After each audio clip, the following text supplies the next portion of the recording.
For documentation purposes, this is our room. Grade 12 STEM and ABM boys.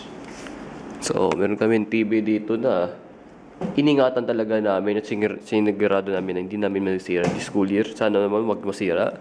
We got this whiteboard. Ayun lang. Mga gamit kami dito, ginawa naming storage room kahit papaano. Joshua, rin di ba? Kay Suso. Stapler, all that. Puan namin to. Nandito si Josh, nandito si Yusuf, nandito si Jose, nandito si Justin, ako, si Piat, si Carl. RJ pala. Piat.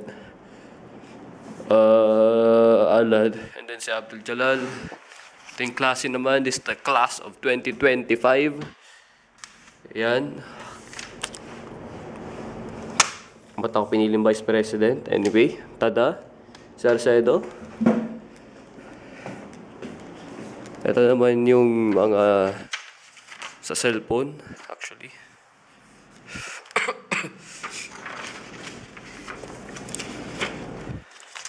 Ilan yan? Simula Agosto pa yan. Tignan nyo guys. Simula pang ng Agosto yan, no? Pucha. September, oh my God. School calendar and all that stuff. Dito lahat nangyayari. Mga kakaguguhan namin at mga klase namin. No? Which alam mo something na mamimiss ko kasi wala akong kasing humor dito sa Pilipinas. At sila na talaga yung nakakasabayan ko sa dark, offensive humor. Tapos yung mga makagago talagang humor. Yeah. Sila yan. Wala pa naman.